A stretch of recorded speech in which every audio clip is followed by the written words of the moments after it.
The Whispering Pond. I always found solace by the old pond behind my grandmother's house, a serene place where dragonflies danced above the water's surface and willows whispered secrets to the wind. But that tranquility shattered the day I saw it, my reflection, not mimicking my movements, but staring back with hollow, soulless eyes. The first time it happened, I thought it was a trick of the light, a fleeting illusion. But as days passed, the reflection grew more insistent, its gaze more piercing. It was as if it knew me, knew the darkest corners of my soul, and beckoned me to step into the cold embrace of the water. I tried to stay away, to ignore the pond's silent call, but it was like a siren song, luring me back. Each visit left me more disturbed, the reflection's hollow eyes seeming to grow wider, as if in anticipation. I began to hear whispers, soft and seductive, promising secrets and solace beneath the murky depths. One evening, as the sun dipped below the horizon, painting the sky in shades of blood and fire, I found myself standing at the water's edge once more. The reflection was clearer than ever, its hand reaching towards the surface, urging me to take it. I stumbled backward, my heart racing, and fled to the safety of my grandmother's house. But even there, I felt its presence, an icy finger tracing the nape of my neck, a breath against my ear whispering, "Join me." That night, I dreamed of the pond, of sinking into its depths and being enveloped by darkness. I woke in a cold sweat, the echo of those whispers still ringing in my ears. I knew then that I couldn't escape, that the pond had claimed me as its own. The pond's surface rippled, its inky depths concealing secrets older than memory. I returned, drawn by an unseen force, my footsteps muffled by the damp earth. The reflection awaited me, its hollow eyes now filled with something more, a hunger, a longing. I tried to resist, but the whispers grew louder. They echoed through the gnarled branches of the willow, promising answers to questions I hadn't yet asked. My grandmother, bless her soul, had warned me about the pond. "Never look too long," she'd said, her voice trembling. "For the water mirrors more than flesh and bone." But curiosity gnawed at me like a persistent rat. I needed to understand. Why did the reflection beckon? What lay beneath its glassy surface? And why did it know my name? One moonless night, I stood at the water's edge, the reflection stretching its hand toward me. Its touch was cold, like the breath of a corpse. "Come," it murmured, and I felt my resolve crumble. The pond's depths yawned wide, inviting me to step into oblivion. I hesitated, torn between fear and fascination. The whispers intensified, weaving tales of forgotten lovers, of souls trapped in watery prisons. I glimpsed faces, men, women, children, swirling in the depths, their eyes pleading for release. My grandmother's words echoed, "The pond hungers for lost souls. It craves their memories, their pain." Was that why my reflection called to me? To join the chorus of the forgotten? I stepped closer, my reflection merging with the water. The whispers crescendoed, a cacophony of sorrow and longing. I saw my childhood, the swing in the backyard, my mother's laughter, my father's stern gaze. But there were gaps, like missing pages torn from a book. The pond's surface trembled, and I glimpsed a face, a woman with hollow eyes, her lips mouthing words I couldn't hear. She reached for me, and I knew her. My sister, lost to the pond years ago. I stumbled back, heart pounding. The reflection grinned, revealing rows of needle-sharp teeth. "Join us," it hissed. "Become one with the forgotten." I fled, but the whispers followed. They echoed in my dreams, pulling me back to the water's edge. The pond's hunger grew insatiable, and I feared that soon, I would be swallowed whole. The pond's pull grew relentless, a noose tightening around my sanity. Each night, I stood on the water's edge, torn between fear and fascination. The whispers had names now, lost souls who'd surrendered to the reflection's hollow eyes. I researched the pond's history, tracing it back to a forgotten village. The locals spoke of a curse, a pact with something ancient and hungry. The pond was a gateway, a mirror to the other side. Those who gazed too long were claimed, their memories devoured. My sister's face haunted me. She'd been curious too, drawn by the reflection's allure. I remembered her laughter, her defiance. But the pond had swallowed her, leaving only a void in our family, a void I couldn't fill. One night, I waded into the water. The reflection welcomed me, its touch icy against my skin. "Join us," it murmured. "Become whole." I hesitated, torn between life and oblivion. The whispers intensified, urging me to surrender. I glimpsed other faces, the blacksmith's son, the baker's wife, the old priest, all lost to the pond's hunger. I thought of my grandmother, her tearful warnings. She'd known the truth, seen the reflection herself. But she'd never told me why. Was it guilt? Fear? Or had she too been tempted? As I sank deeper, the water closed over my head. The whispers merged, a symphony of memories and pain. I saw my sister's eyes, hollow like the moon, and understood. She'd found solace here, a place where memories ceased to torment. But I wasn't ready to forget. I fought, clawing my way back to the surface. The reflection screamed, its face contorting. "You belong to us," it shrieked. I broke free, gasping for air. The pond seethed, its surface boiling. And then I saw her, the woman from my dreams, the one who'd mouthed words I couldn't hear. She stood on the water, her eyes no longer hollow but filled with sorrow. "Save yourself," she whispered, her voice carrying across the ripples. "Break the cycle." I swam to shore, my limbs heavy with exhaustion. The reflection howled, but I ignored it. My sister's face lingered, a bittersweet memory. I'd escaped, but the pond's hunger would never fade. Now, as I record this, the moon rises, casting silver threads across the water. The reflection waits, patient and hungry. But I won't return. I'll carry my sister's memory, fight the whispers, and break the curse. For the pond's hollow eyes no longer beckon. They weep. Hey! Subscribe for more scary stories. Story 2. The Whispering Shadow. I awoke to a chilling hush, the kind that screams silence in your ears. My room, usually a sanctuary, felt alien, as if the shadows had reshaped it overnight. The clock ticked monotonously, mocking the stillness. That's when I heard it, a whisper, so faint yet unmistakably mine. "They're not gone, they never were." Panic surged through me, but my lips were sealed, an invisible force holding them tight. The whispers grew, a cacophony of secrets spilling forth. "Look beneath the surface," my voice urged, as images of a forgotten past flickered in my mind's eye. I saw myself, but not as I am, a child, eyes wide with terror, standing before an ancient oak. Its branches clawed at the sky, a silent sentinel to the unspeakable. I tried to move, to flee from the bed that now felt like a coffin, but my body refused to obey.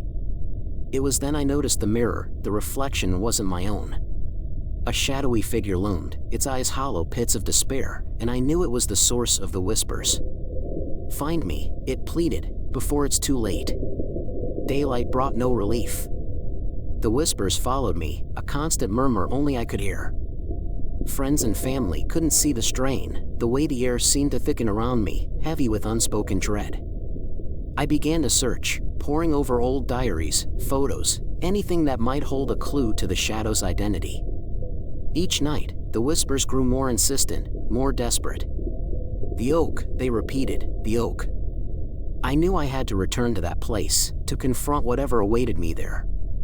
But fear rooted me in place, a paralyzing terror that something, or someone, was watching, waiting. As the days blurred into one another, the line between waking and dreaming vanished. I saw the shadow everywhere, in every corner, every reflection. It was a part of me, a secret stitched into my soul, desperate to be unraveled. And I knew, deep down, that the only way out was through the heart of my terror. The night before I was to venture to the oak, the whispers changed. "It's time," they said, and I felt a pull, an inexorable draw toward the dark. I packed a bag, not knowing what I'd need, or if I'd ever return. The house felt empty as I left, the silence a tangible thing.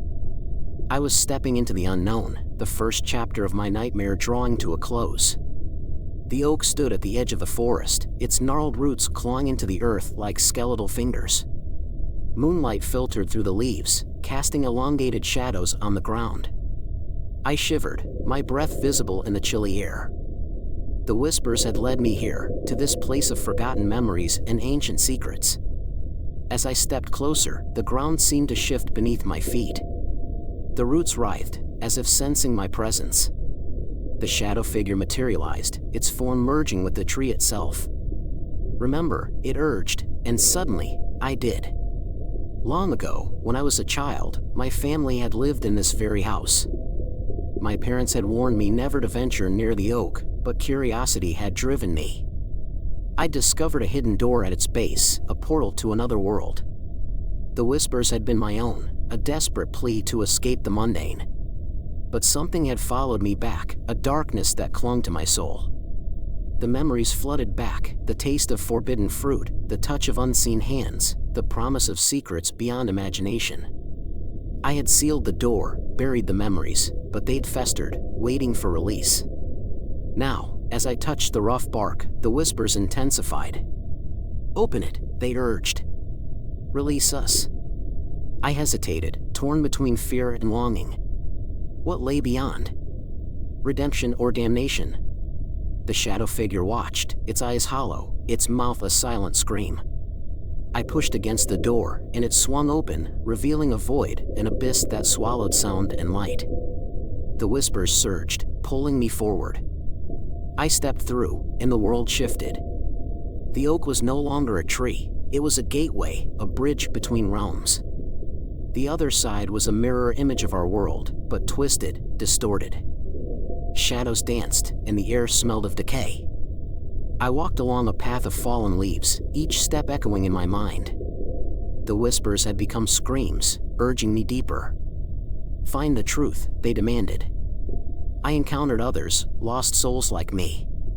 They wandered, their eyes vacant, their voices stolen. They had opened doors, too, seeking answers, but they'd paid a price. Their faces blurred, merging with the bark of the trees. I knew then, I was not alone in my torment. The shadow figure appeared, its form shifting between man and tree. "You're the key," it rasped. "The one who can set us free." But freedom came at a cost. The whispers revealed their purpose, to break the barrier between worlds, to unleash chaos upon reality. I had a choice, to close the door forever or to embrace the darkness. The oak loomed, its branches reaching for the sky. The whispers became a chant, a ritual. I raised my arms, my voice joining theirs. The ground trembled, and the barrier cracked. And that's when I saw her, the girl I once was, eyes wide with terror. She stood on the other side, hand outstretched. "Help me," she mouthed, her voice lost to the void. I reached for her, but the shadow figure intervened. "Choose," it hissed. "Your world or ours." The girl's eyes held mine, pleading. She was a fragment of my past, a memory trapped in the liminal space between worlds. The shadow figure loomed, its form shifting, insatiable. "Choose," it repeated, its voice a discordant echo. I hesitated, torn between loyalty to my world and compassion for the girl. The whispers intensified, urging me to decide. The oak quivered, its roots reaching for me, binding my feet. I had glimpsed the truth, the girl was my younger self, lost when I'd opened the door as a child. "You were curious," the shadow figure whispered. "You sought answers, but you never considered the cost." It gestured toward the girl, her face etched with fear. "She's the key," it said. "Her memories hold the power to bridge our worlds." I remembered the day I'd opened the door, the taste of forbidden fruit, the way the air had shimmered. The girl had followed me, her laughter echoing through the portal. But something had gone wrong. The whispers had consumed her, twisted her into this spectral form. "Help me," she mouthed again, her eyes wide. I could feel her desperation, her longing for release. The barrier between worlds wavered, threatening to collapse. The oak's branches creaked, and I knew I had to choose. My voice trembled as I spoke. "What do you want from me?" The shadow figure grinned, its teeth like shards of obsidian. "A pact," it said. "Forget the girl, and we'll grant you knowledge beyond imagination." secrets buried in the roots of existence. Power to reshape reality. I glanced at the girl. She was fading, her form dissolving. And if I refuse? The whispers turned sinister. Then you'll remain trapped here, a vessel for our hunger. Your world will crumble, and your loved ones will forget you ever existed. The choice was impossible. I thought of my family, my friends, the life I'd leave behind. The oak pulsed, its energy seeping into my bones. I stepped toward the girl, my hand outstretched. "I'll free you," I whispered. "But tell me, why me? Why this curse?" Her eyes held mine, and for a moment, I glimpsed eternity. "You're the listener," she said. "The one who hears the echoes of the unheard. Our secrets, our pain, they've been trapped within you." The shadow figure recoiled, its form flickering. "Foolish mortal," it spat. "You'll regret this." I closed my eyes, my voice steady. "I choose humanity," I said. "I choose her." The oak trembled, and the girl's form solidified. She smiled, her lips forming words only I could hear. "Thank you," she said. "Remember me." The barrier shattered, and I fell, back into my room, my body convulsing. The whispers ceased, replaced by a single word, remember. And so, I record this, the final chapter of my tale. The girl is gone, but her secrets remain. The oak stands silent, its roots reaching deep. And I, the listener, carry the weight of two worlds, the seen and the unseen. Story 3. Whispers of Innocence. I always found an eerie comfort in the solitude of my home, nestled on the outskirts of a forgotten town. The abandoned school next door, with its peeling paint and overgrown playground, stood as a monument to a bygone era.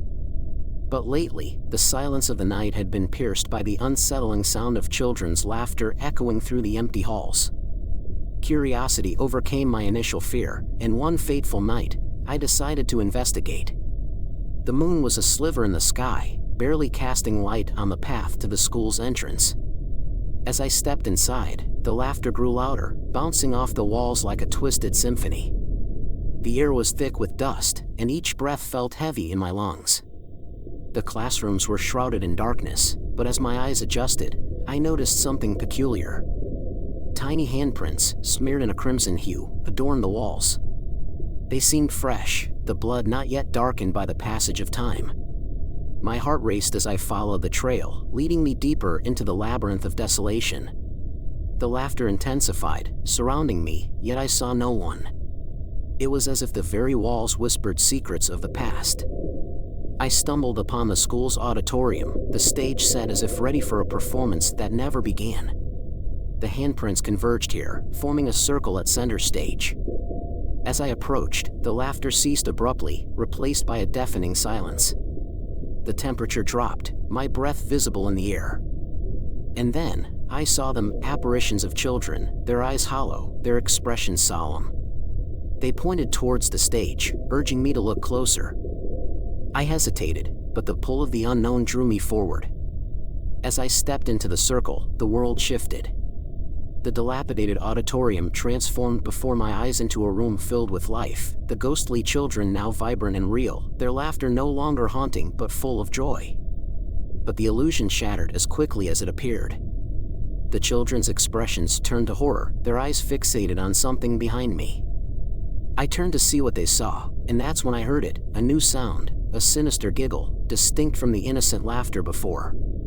The children's eyes widened, their terror mirroring my own.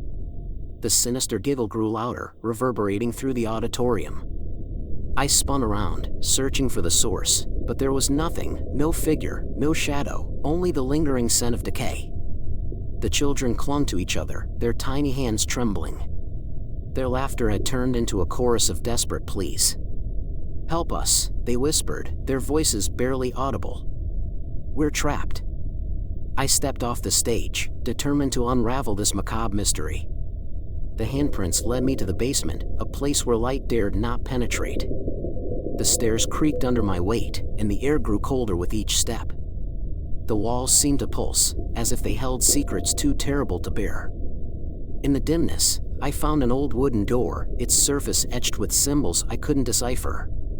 The laughter now echoed from behind it, a haunting melody that clawed at my sanity. I pushed the door open, revealing a chamber bathed in an otherworldly glow. There, in the center, stood a cracked mirror. Its glass reflected not my own face, but that of a child, a girl with matted hair and hollow eyes. She reached out, her fingers grazing the mirror's surface. "Help us," she pleaded, her voice a mere whisper. "We're lost." I hesitated, torn between fear and compassion. The girl's reflection wavered, revealing glimpses of a forgotten past. The school had once been a sanctuary for these children, a place of laughter and learning. But something had gone terribly wrong, a malevolence that lingered even in death. As I touched the mirror, the room trembled. The girl's handprint merged with mine, and suddenly, I was transported. Not physically, but mentally, I saw the school as it once was. Children played tag in the courtyard, their laughter infectious. The teachers smiled, their hearts full of hope. But then came the darkness. A teacher, consumed by jealousy, had cursed the school. The children's laughter turned to screams, their innocence twisted into despair. They became trapped between worlds, their souls tethered to this forsaken place. The girl's voice trembled in my mind. "Break the curse," she urged. "Free us." The girl's plea echoed as I stood before the cursed mirror. The room pulsed with energy, and I knew that breaking the curse was my only chance to save these lost souls.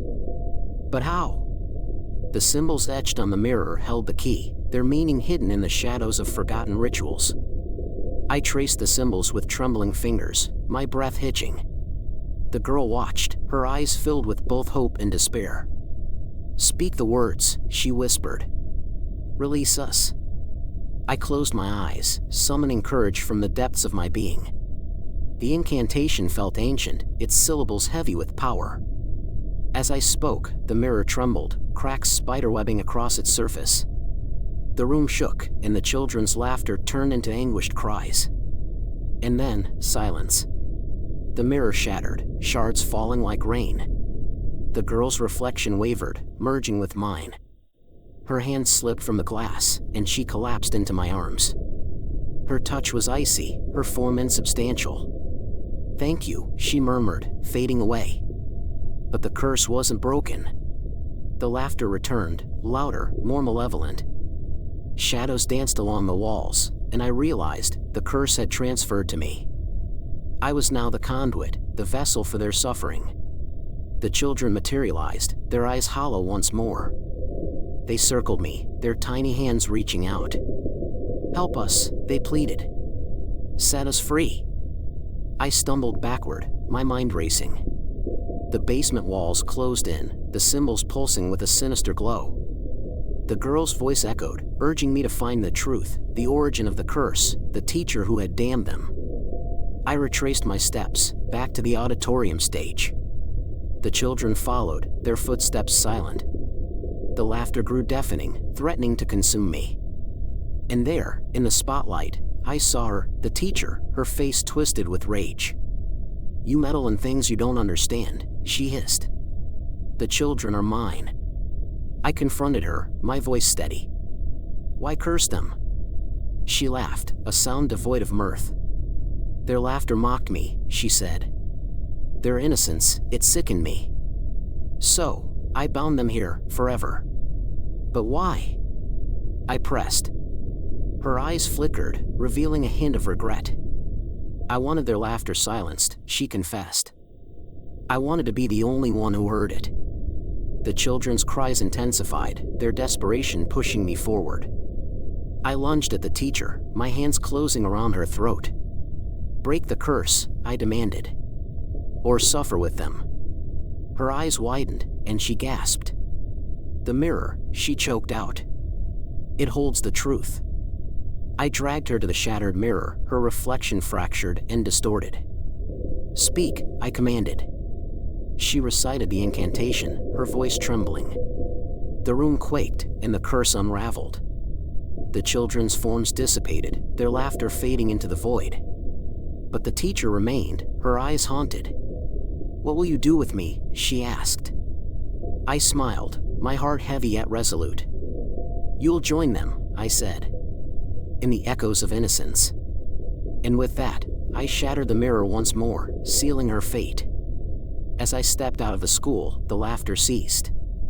The building crumbled, consumed by the past. But the children were finally free, their tiny handprints fading from the walls. And in the silence, I wondered, had I saved them or damned myself? The end. Subscribe for more. Thank you.